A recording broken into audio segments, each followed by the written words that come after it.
Hello and welcome to episode 144 of the Phil Swallow podcast, recording on the 26th of, I nearly said February, recording on the 26th of April 2023. Hope you're doing well. The title of this show is Filming Day, mainly because it was filming day today, and in time, hopefully not too long a time, the edited video will be available on my channel. So other things to cover today.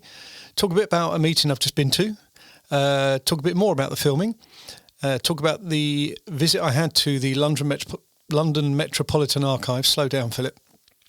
Talk about birthday surprise theatre trip that Sue took me to on Monday. That was great. A bit about the holiday. And that'll be it, really. So maybe not too long an episode today. I hear you say good. Maybe. So, yes, where should we start? The meeting I've just been to is the Sanderstead Local History Group. So I'm just going to have a live swig of my Earl Grey tea. I guess it doesn't matter if it's Earl Grey, but it's Earl Grey. Yes, Sanderstead Local History Group. I joined the group about a year or so ago, maybe a bit longer, because what I wanted to do is to establish a bit of a network and also get to meet like-minded people. And they meet monthly, normally last Wednesday of the month. And when I can make it, I go along to their sessions. And today it was a talk about some of the families that are buried basically in Sanderstead Church graveyard. And it was fascinating to understand the story. It was based around a book that one of the former, I suppose the person who created the group, Joy Gadsby, the late Joy Gadsby, put that together. And it was published a few years ago. I've actually got a copy. It's a really, really good book. And it actually has mention of Benjamin Beeson in there, the story of which I told in one of my videos earlier this year. So, yeah, that was great. And I didn't hang around. They normally have, a cup of tea and stuff afterwards, but got quite a bit on today. So I just whizzed back and I'm recording this now.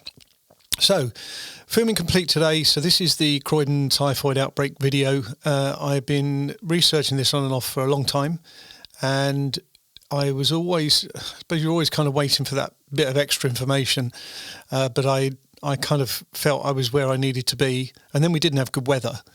And today the weather broke, and whilst it was cloudy and that softer light, which is kind of better with shadows and things like that, it still makes it a bit dull. But I it'll be what it'll be. I'll do my best, and I think it's a story that'll be good one to tell. And I hope that when it goes live, you'll be able to see it and enjoy it. Although the subject matter is a bit kind of, but it's an interesting story, I believe, and I'm going to make it as interesting as I possibly can, because that's what I do. I do the research so that you guys don't have to. So yes, always pleased to get that done. Now this is where the real work starts, because it's not just about cutting it down to what needs to work and needs to flow. It's what can be added to it. So I'll have some graphic work, some timeline stuff, maybe certainly some photos and some old footage that I've got. So it'll be a nice little kind of experience, I think, when it's all done. And won't run for too long a time, and I hope to get it done within a week or two, should we say. And I'm going to build up another couple of others, because when we're going away, I still want to kind of drop videos onto YouTube as I'm away. So that was that. Got a couple of things down on my little list. London Metropolitan Archives. So I've been meaning to go up and visit this place. It's kind of in the Farringdon. What's the other area nearby? Leather Lane, not quite. Hatton Garden, that sort of Mount Pleasant sort of ish, probably near Mount Pleasant, where the main sorting office is in London.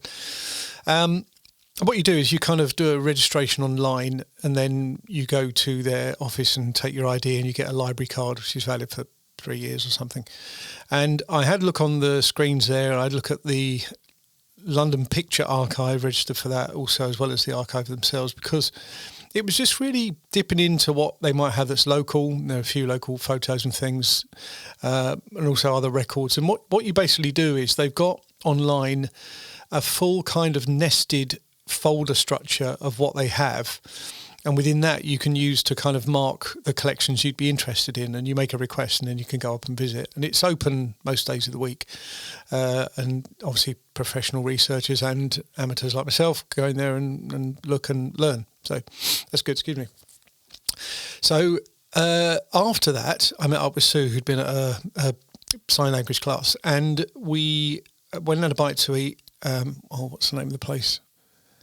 I'm not going to get it right if I just try and guess it, but it's a really nice pizza place that we've been to before. They do all these sourdough pizzas, and we had a really lovely pizza.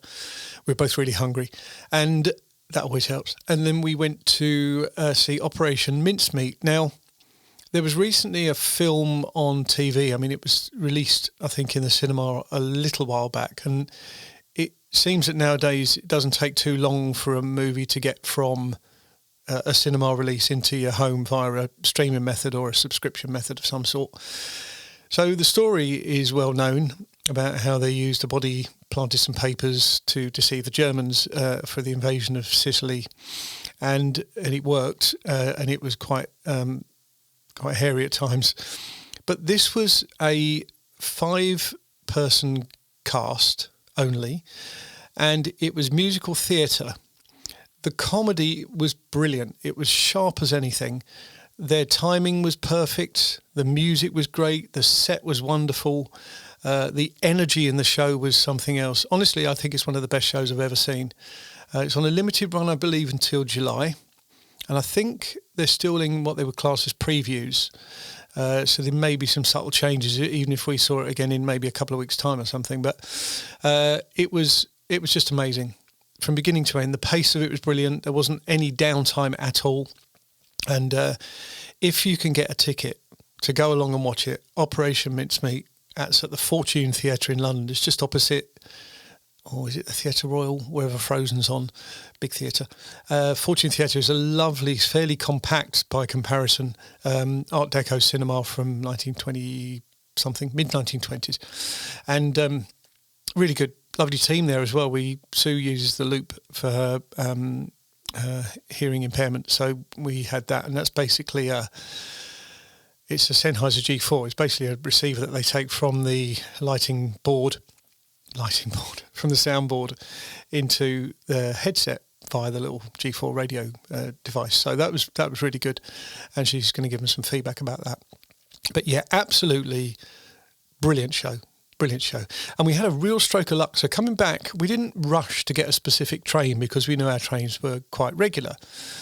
And we're just walking along, getting near to Charing Cross. And I said to Sue, right, there's one in about 4 minutes. And that got there, that was about a 45-minute journey, give or take, back to Hayes, where I'd parked the car.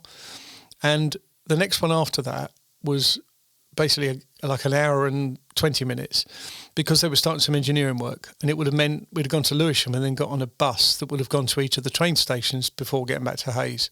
Being at the end of the line can, have its downsides as well. So we dodged one there because if we'd have left for the train that was quarter of an hour later, we would have got home at gone midnight. That wouldn't have gone down well. And actually, I was originally intending to do the filming that I did yesterday. I felt absolutely shattered because we'd had a late night anyway and a fulfilling night in terms of the movie and everything. I wouldn't have been in the best frame of mind to, I feel, deliver what I wanted to deliver when making the video. So hopefully, what I've done today will work out better from that perspective. Holiday prep still goes apace. Still a few little things are being ordered on the clothing front. We found out today that to be certain of our seats, despite going premium economy, British Airways wanted £60 per seat per trip, per person, as it were, so 120 each way for the pair of us. We've booked going. We might take our chances coming back because that's going to be a kind of, holidays done then. As long as we're somewhere near each other, I think on the plane that would be favourable, but it just asleep. So have I mentioned the holiday? I don't know. This is our holiday in a nutshell, and more detail to follow in due course. We're going to Japan. I might have mentioned it. We're going to Japan. We're going on a 9-night cruise with Cunard, and we're going from Yokohama through various different stop-off points. We go to Nagasaki. We are going to Busan in South Korea for a brief stop. And we've arranged a couple of trips via Cunard when we're at some of these locations. So really, really looking forward to that. And at the end of it, we're going to do 3 nights in Tokyo, just to take that in. So it'll be just under 2 weeks for the whole trip. We are looking forward to it like nothing else. I will be, I'm not going to go mad with the filming. I will take my usual 360 camera because that gives me the best options and should be great in Tokyo, let alone, the things that we see on board and on the excursions. I'll probably take a mic, and I'll take my normal camera and 2 good lenses. That should be enough. Shouldn't be too heavy, but should be enough to get the job done, as they say. One thing we did find out, which wasn't really clear, is that, and it's kind of obvious in a way, but we need to do a visa or apply for a visa just for the short excursion into Busan, which is rather strange. I think Busan is the 2nd largest city in South Korea, and it's more of a kind of shipping port than anything. But we're going to go there and go on an excursion, and it's another country to tick off, isn't it? So that's that. I've kept this to just under 11 minutes, according to my timer. Might even be 10 by the time I've trimmed off the edges. So that's it for this week. That is it for episode 144 of the Phil Swallow podcast, 26th of April. Got it right that time.